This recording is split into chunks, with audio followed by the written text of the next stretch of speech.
Hey, what's up, guys? So, what's more important to you, or what are your thoughts? Acquisitions or dispositions?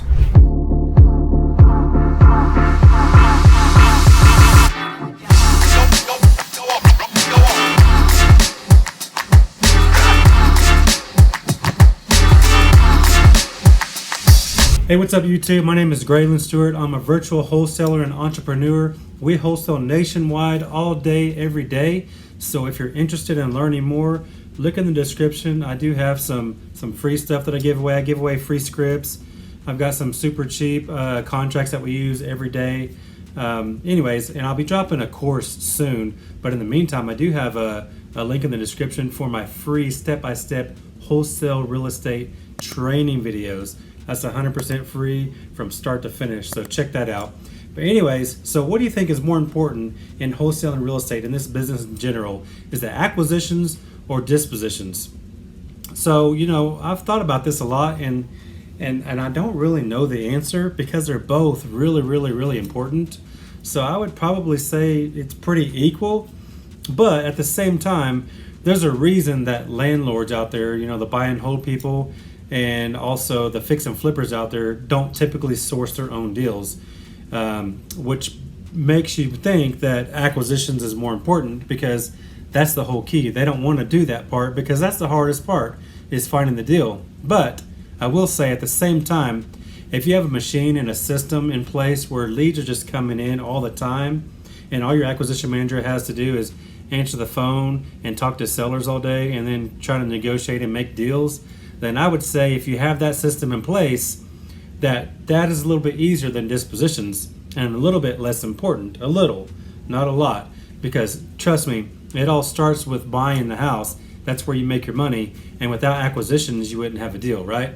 But at the same time, what good is having 10, 15, 20, 30 deals on your board or in your system if you can't sell them, right? So acquisitions is important because they have to know how to buy right, buy deep, to where you can actually make a wholesale fee, okay? But also, their job is a little bit easier when you have a system in place like mine to where leads just flow in every single day. And all they literally have to do is answer phone calls, return phone calls, and do follow-up phone calls, and just negotiate with sellers all day long and get contracts signed. That's really it. So their job is really pretty easy when you actually have a machine and a system in place to bring those leads in. So disposition-wise, I would say it's kind of the same. If you actually have a system in place to where it's easier for your disposition manager to sell deals, then that's ideal. But at the same time, it's probably still slightly more difficult, and we've all said it and everybody says it, that if you've got a good deal, it'll sell itself. That's not always true, okay?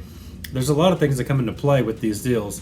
Location has a big thing to do with it. The condition of the property has a big thing to do with it, and then just your price has a big thing to do with your being able to dispose or not. So let's talk about location.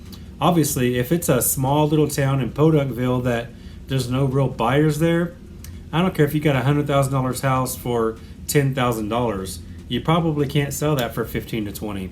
Sometimes you can, don't get me wrong, but it's not just going to fly off the shelf like everybody says. If you got a good deal, it's going to sell. It's not always true. You got to put some work in on those deals especially.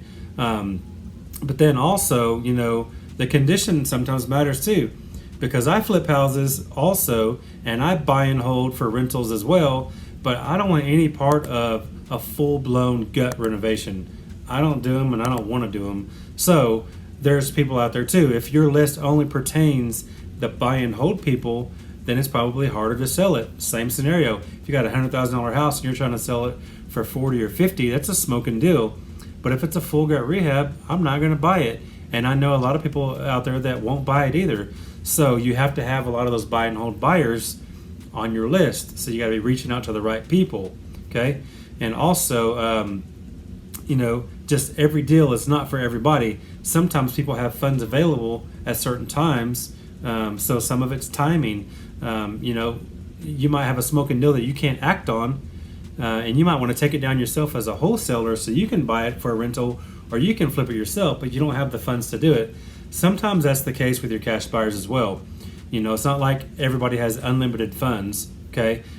They may not have the private money in place at the time, or their money might be tied up in 3 or 4 other deals waiting on refis. Whatever the scenario could be, maybe they don't have cash right now because they use it all on their last remodel. So that's the thing too. So when you're talking about dispositions, I think it's slightly harder if you have systems in place in your entire operation for acquisitions and dispositions.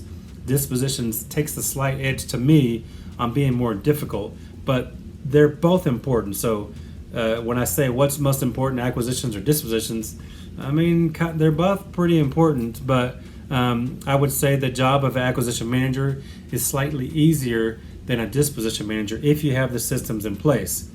Now, if you're just a one-man show doing marketing, you're doing everything on your own, then definitely acquisitions is way more important.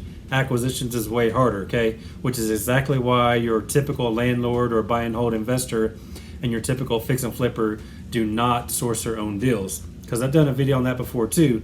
Sourcing your own deals will make you rich, because that's the part that most people don't want to do, because it's an entire new business. If their business model is just to flip houses, that's what they want to focus on. If their business model is just to buy and hold and then refinance later, that's probably what they want to focus on too. So that's where we come in as wholesalers. We have the deals that they're looking for, and not every deal fits their buy box necessarily. So if you're a one-man show, definitely acquisitions is the most important thing. You got to get really, really good at talking to sellers. But when you've got systems and people and processes all in place, dispositions is just a little bit harder sometimes, but it's still, both jobs are fairly easy if you've got systems in place to be able to handle those things. So anyways, hopefully you found value in that. Hopefully that all made sense. Drop me a comment. Let me know what you think is more important, or where you think has a slight edge or not on being harder or easier or more important or not. Just let me know in the comments. I'll definitely respond. I love responding to people. You can hit me up on my DMs on social media.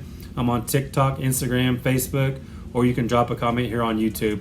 But anyways, let me know what y'all think about this video. Please give me a thumbs up if you haven't already, and definitely subscribe. If you're watching this video as far as this long at least, hit the subscribe button. It didn't cost you anything, and I'd appreciate it. Anyways, see you guys in the next video.